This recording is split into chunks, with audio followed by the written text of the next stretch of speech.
wish you'd understand. I just wish that God had a better plan. I'm so confused.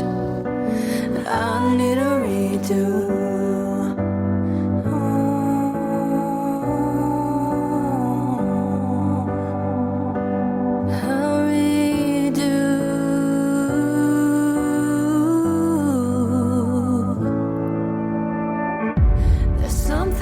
Inside of me that's begging and begging and pleading. I just wanna feel free. I just wanna feel lovely. I'm surrounded by love that's in pain. Can I wipe your tears away? Please don't hurt for me. I hate that it's for me.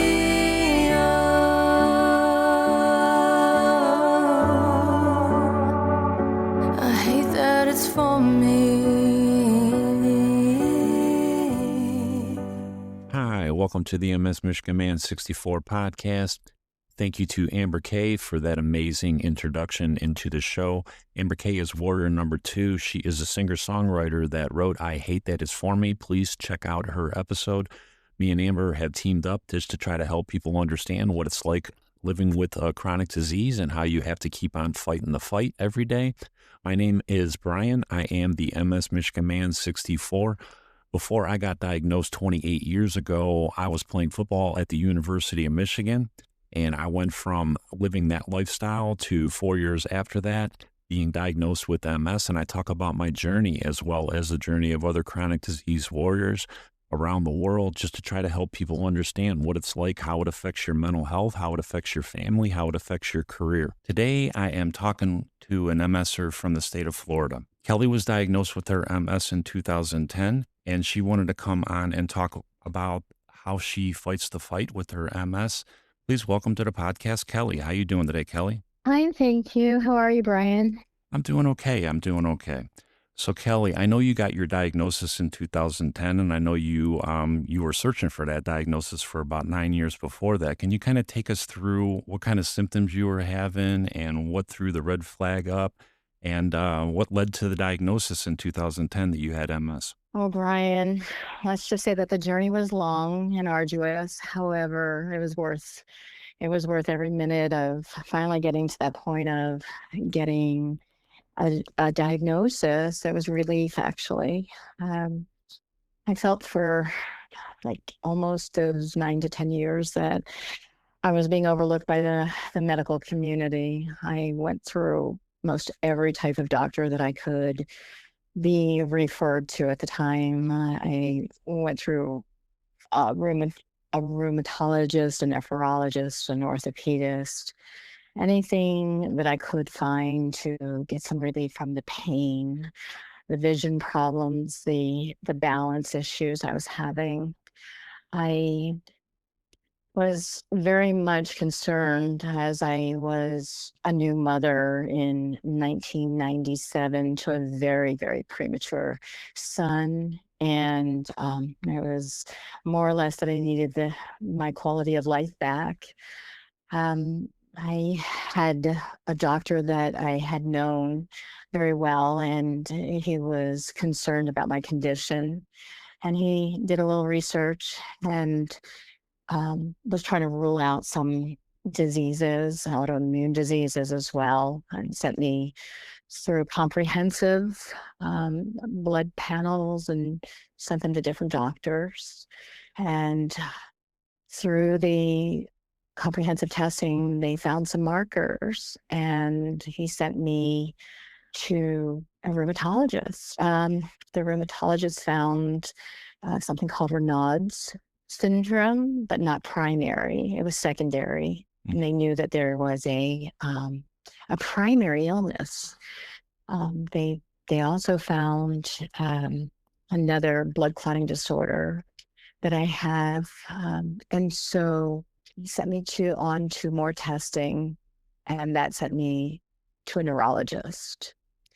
After the many scans that I had and all of the blood work, I was ready to see a neurologist. Yeah. And they sent me to the Comprehensive MS Center downtown Orlando. And then what did they, in all this time period, nobody is ordering MRIs to check your brain or anything in this 9-year period. None of these doctors are thinking anything is neurological with what's going on with you. Actually, the only MRIs I had was from the orthopedic surgeon, and that was from the L3 level down. So it didn't have anything to do with the brain, the head, the neck, or the cervical. So there wasn't anything detected other than I had bulging discs and that I had had some irritation in those areas. So that didn't come up on any type of blood work. That came up on the MRIs. The orthopedic surgeon became a little bit more concerned with the depth of my issues that I was complaining about, the imbalance, the bladder control issues that I was having at the time. Many of the things that I had revealed because I was having such intense back pain that he said that the L3 was actually in coordination with the bladder on alignment of the spine. And so the MRIs had him concerned that it was just more than back issues. And he sent me to one neurologist who did do an MRI. He done CAT scans at first and then did MRI and said he was a little bit concerned because he saw black and white spots. Well, then I took that back to the orthopedic surgeon and he said, I know someone who is very well known in the Orlando area, and I'd like you to go to the Orlando MS clinic, the multiple sclerosis clinic in downtown Orlando. Mm-hmm. I want you to go see Dr. Rosenberg. And Dr. Rosenberg, with everything I had in hand, all of my records at the time, there was nothing digital. I was all records. Took a look at my records and said, I need a new spinal tap as well as another MRI of your brain, your cervical, your thoracic. And I did. I was very concerned as well because I had electric shocks at this point and I had tingling and numbness. Yeah. I had indicators that something much more was going on. Right.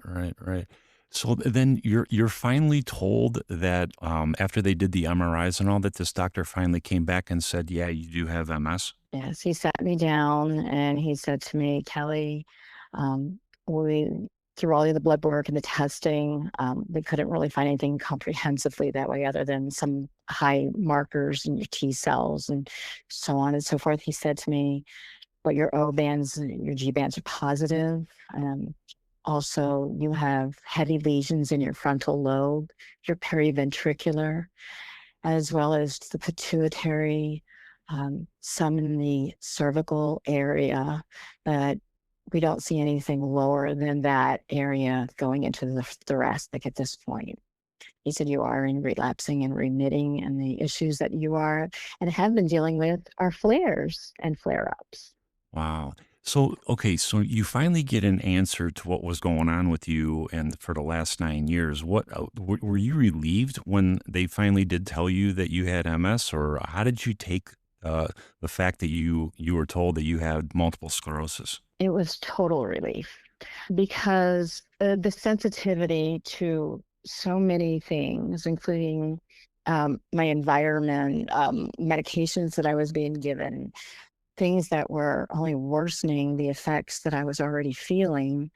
I was so relieved to know that there was going to be a path forward and that even if it was multiple sclerosis, let us just put this on the table now and let me see what could be done about it and what they can offer me rather than just having various doctors give me various medications and not really getting anywhere with it. Right. And so now that I knew that I had MS and it was my central nervous system, where the lesions were, and why my body was so overly sensitive to heat, why I was having the symptoms I was having. Yeah.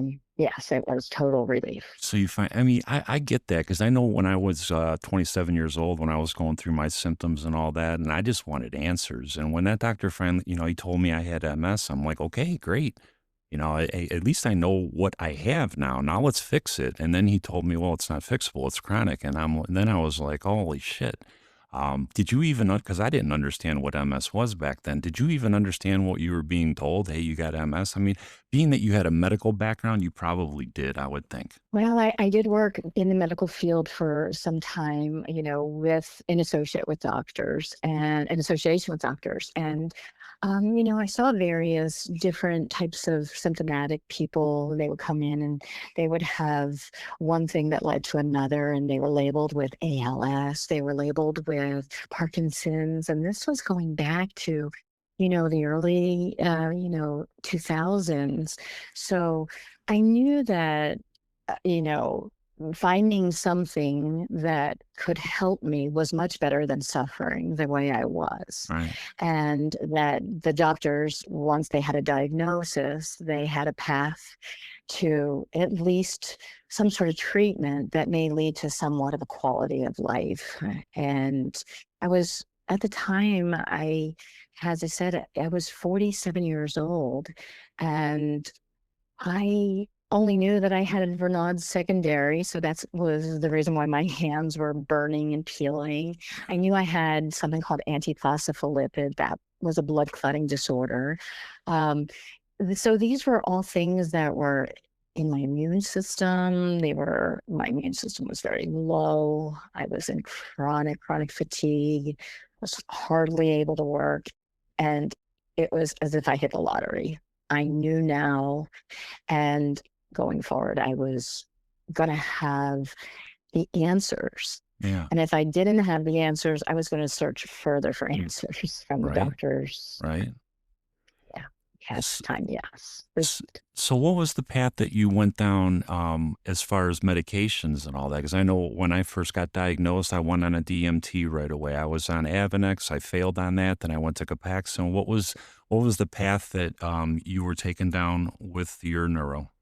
So knowing of one of the physicians, and he was a little bit alarmed with so many different symptoms. He had sent me to another physician, and it was for the antiphospholipid. And they were explaining to me that you can't really have antiphospholipid without having a form of systemic lupus. So here I am, shocked that I possibly am positive for lupus as well. And that was maybe my main underlying condition, but it didn't seem to match up perfectly. And with the MS diagnosis, I was given right there on the spot after everything came, you know what I mean? All my records came together, that these are your choices for disease modifying treatments. This is a demyelinating disease. And from what we can see in your lesion activity, your scars are more than 10 years old, the sclerosis. Mm-hmm. And we got to get you on something immediately. Well, while I was with this outside doctor who was talking to me about this other blood clotting issue that I had, there was a neuro nurse in his office that knew the previous physician that was the orthopedist. So how well is it to know people who know people in this medical society? Right. That would say, I know a little bit more about something, and I'm going to share it with you, but I'm going to share it with you on the side, and I'm going to put it on a Post-it note where you can read it, because it's not your regular protocol DMTs. It's called this. And she wrote LDN on a Post-it note. And I had someone along with me that day on that visit.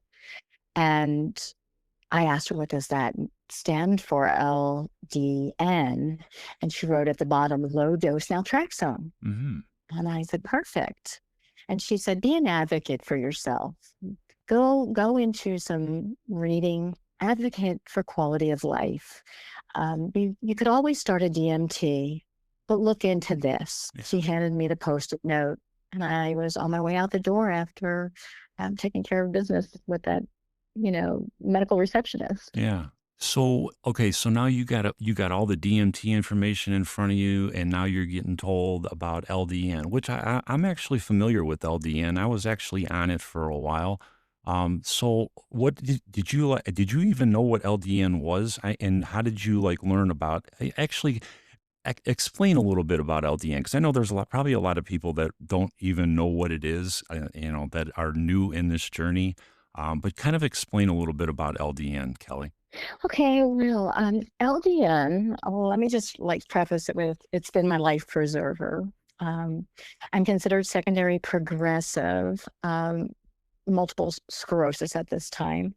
However, I decided to use it off label through my physician, my neurologist, for quality of life.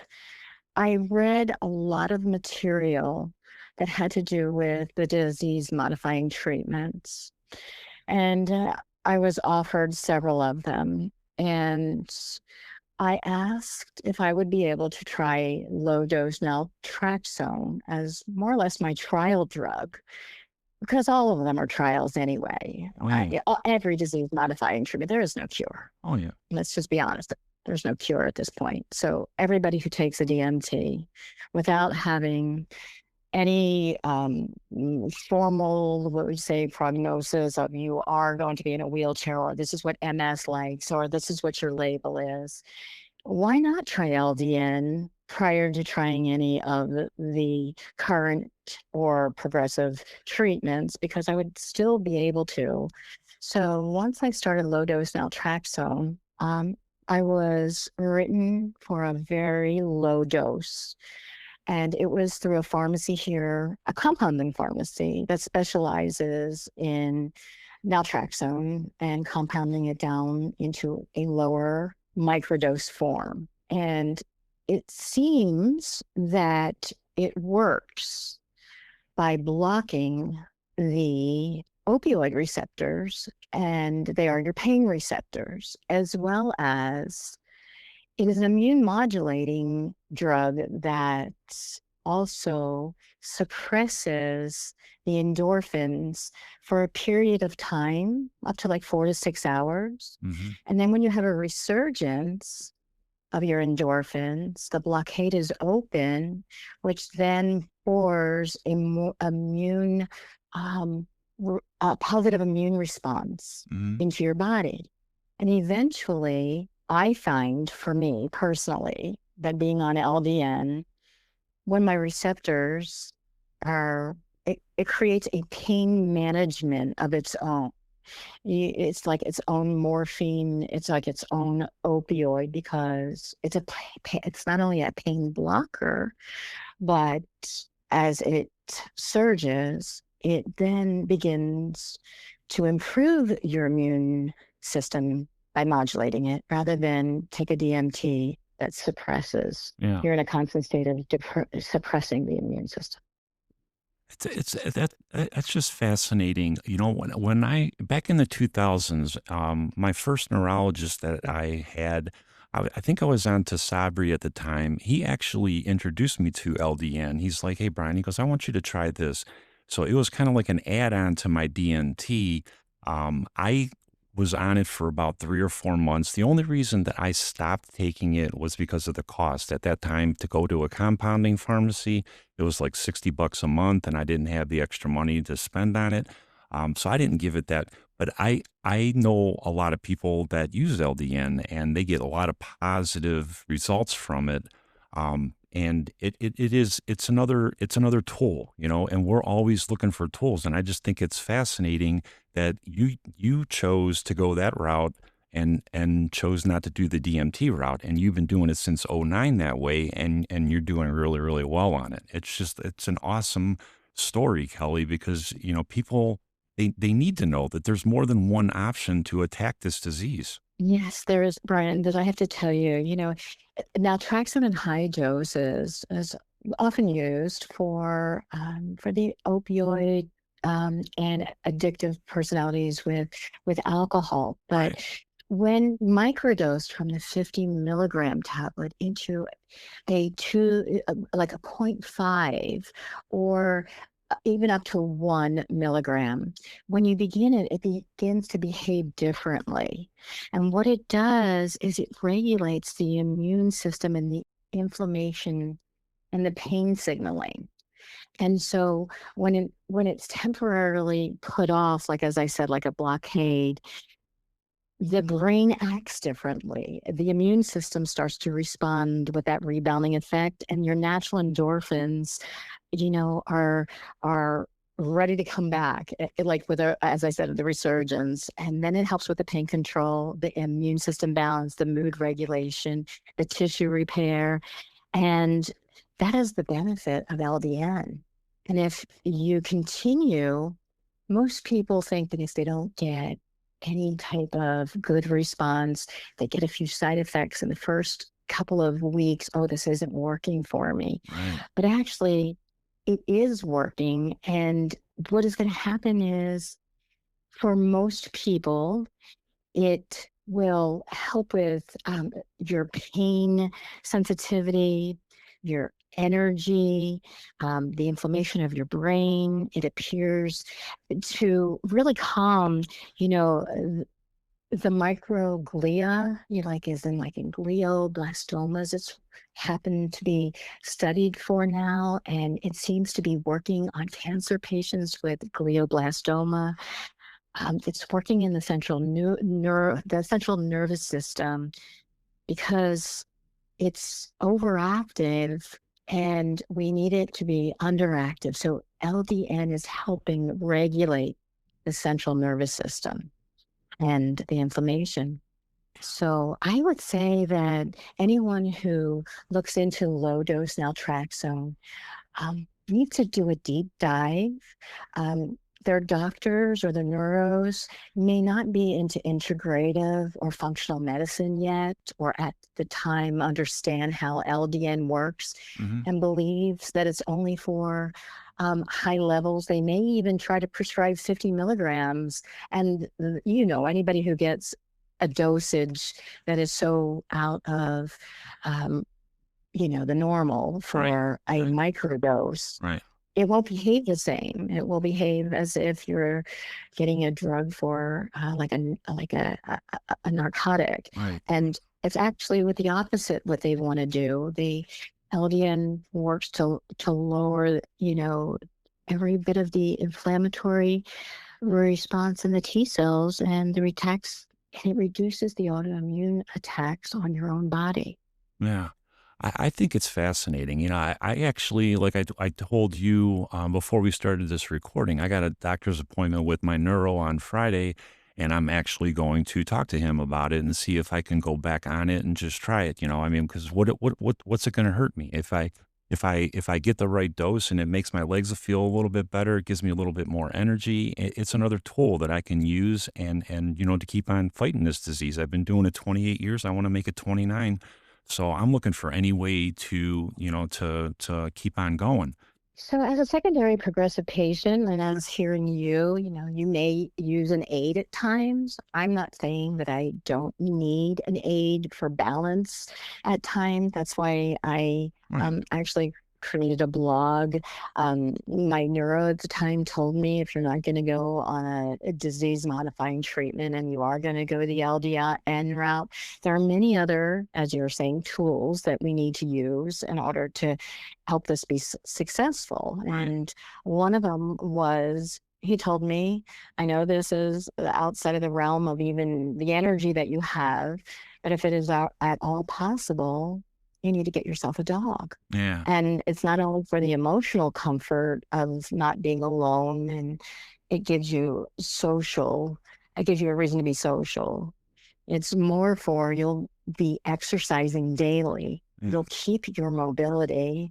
You'll maintain, your balance, and you won't atrophy, and you will look outside of the box of being what some MS patients, once they're told, you actually get stunned that this can't be me, why not somebody else? Yeah. And that was one of the things that I said to myself over, a process of, I didn't ever expect for my life to look like this.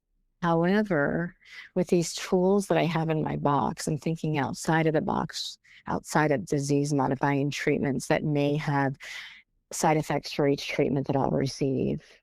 Let me try this LDN. let Yeah. me get myself a dog. And I said, yes. And that segues right into the next part. What I wanted to talk to you about is MS with Chewy. Um, Talk a little bit about that platform and what you do with that, because I think that's awesome. I'm a very big advocate of getting exercise once you get diagnosed.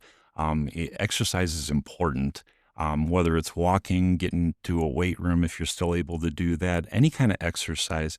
But talk a little bit about the MS with Chewy blog that you do, and how you use your pup to keep you moving, and it motivates you, and it's one of your tools. So I began writing. I got Chewy in 2017. And Chewy is a tri. He's a Maltese. He's Shih Tzu, and he's a Yorkshire Terrier with quite a personality, actually. And I knew that getting a dog was going to be a big responsibility, but I also knew that what my doctor had told me.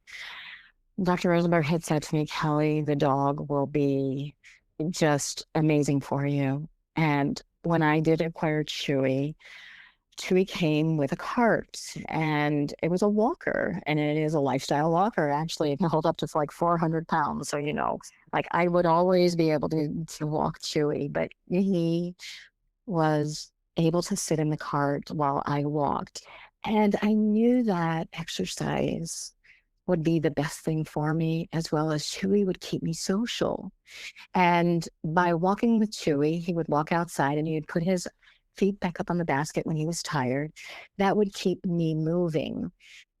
So he at least needed to be out 3 or 4 times a day. And I was forced to wake up. He needed to go out. He needed to do his business. Right. And so I began to look at Chewy as, wow, let's share this journey. We have these adventures that you're taking me on. I would never probably get out of bed and get up and go on these lizard adventures where he would chase lizards, or he would go to the beach and run. And I would find all of these new things in my life. A whole new door opened up for me once I became Chewy's mom. Yeah. And from there on, I started to write a blog, and I was very consistent with it. As you can see, it's on Facebook.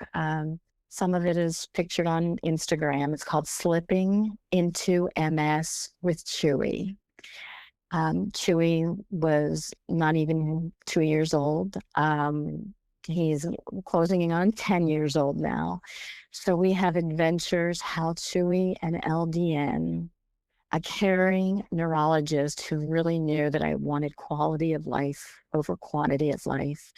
And that he felt that LDN, being an older doctor, knowing this drug was out in the later 60s and the early 80s, as now a generic drug that is used off label for many autoimmune, that putting all of the factors together, that this just may be the quality of life that I've been seeking.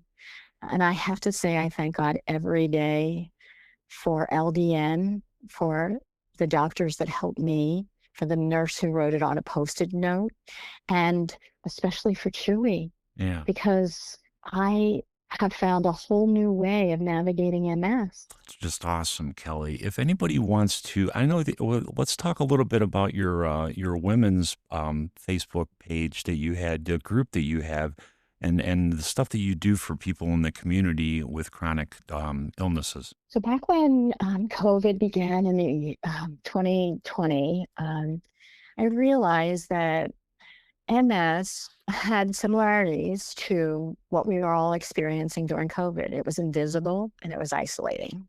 And those are two factors that can become very obvious for an MS patient. We isolate, we don't socialize as much, our pain ruins our quality of life, and it's invisible if we pull up into a handicap space and we're still driving and people ask us, why are you parking in a handicap space? Because MS isn't obvious to everybody. It's invisible in many ways. Our wires are crossed. We're not making certain connections. Some of us may walk differently, but not all of us are in wheelchairs or wind up in wheelchairs. Right. But there's a lot of fear with that. And so when 2020 came, I knew that there wasn't going to be any way. And I was already on Facebook at the time. I had already began my slipping into MS with Chewy. And I came up with this little idea that the community needs more community. And even if it's a Facebook community, I didn't think we were going to live forever in a COVID situation. And as an aside, many integrative doctors and functional medicine doctors are using LDN for long haul COVID patients. So any MS patient or anyone listening may want to do some research and advocate for themselves if they're long haulers, because LDN is used off label as a repurposed medication for long haul patients. So getting back to my ladies group, I decided to just put it out there on Facebook in the Central Florida area.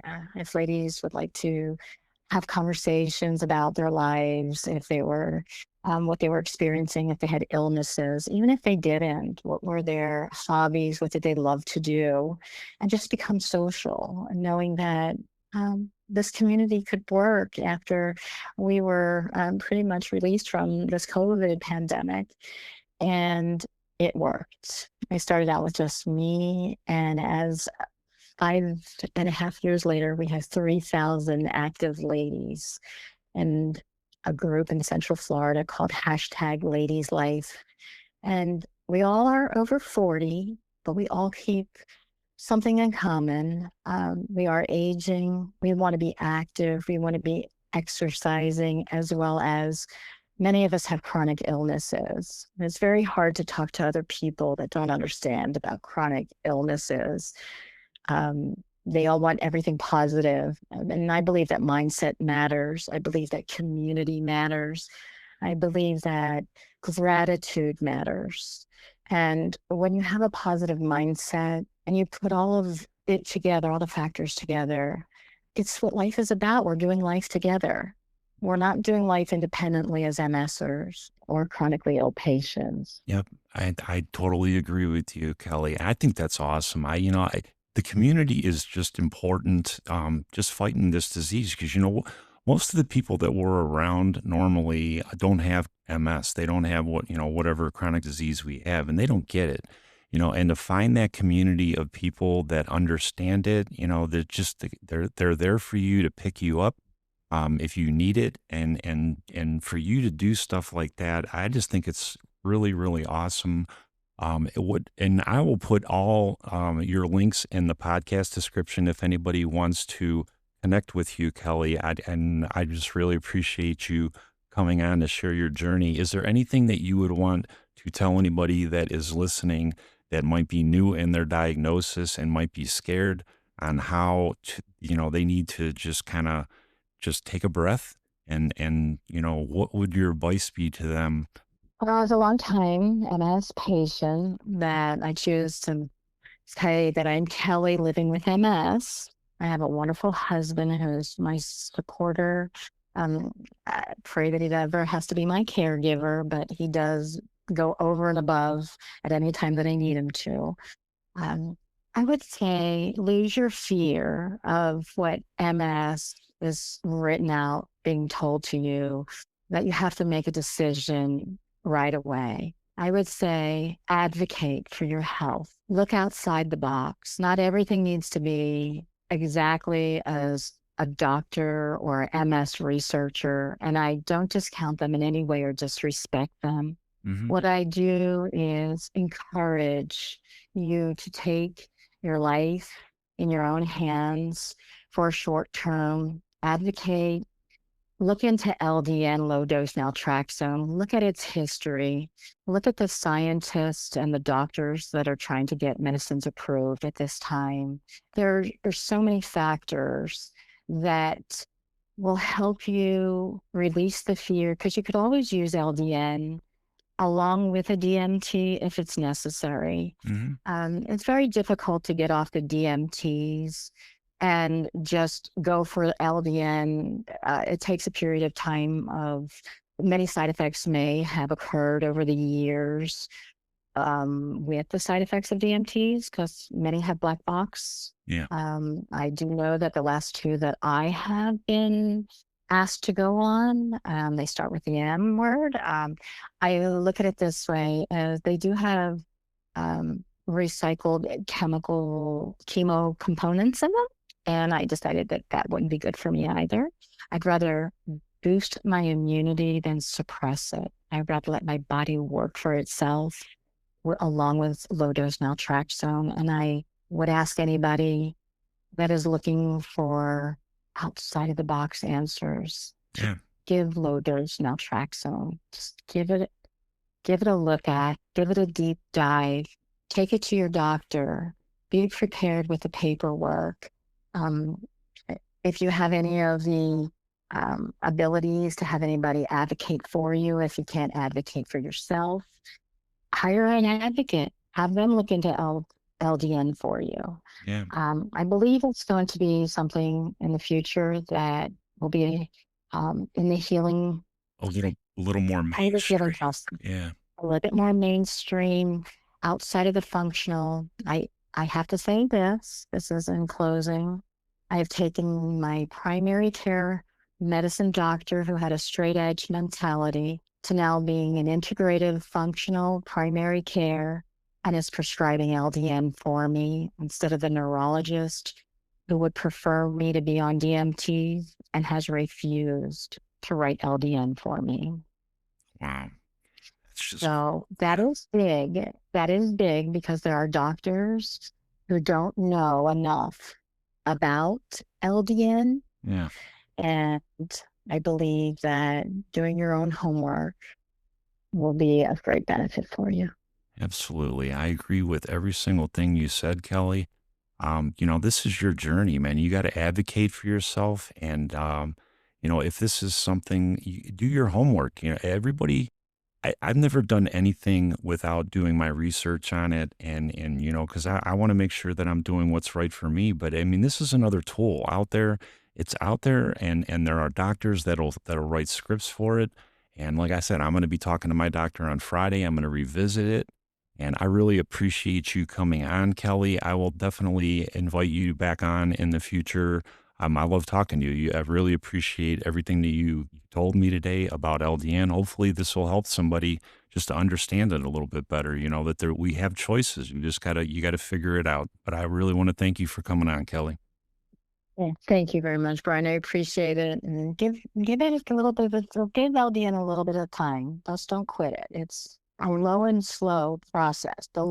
Start low and slow, and you'll see that as you gradually titrate up, you'll find your sweet spot.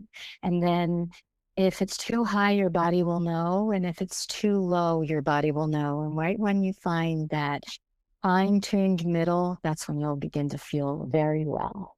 I'm going to try it. All right. I am going to get going. Please share it out and hit the subscribe button. We want to be understood. Best way to be understood is to listen to us talk. Don't forget to follow me on TikTok, MS Michigan Man 64. I'm also on Instagram, MS Michigan Man 64, and I'm on Facebook, Brian Wallace out of Brunswick, Ohio. Till the next episode, this is MS Michigan Man 64. I am out.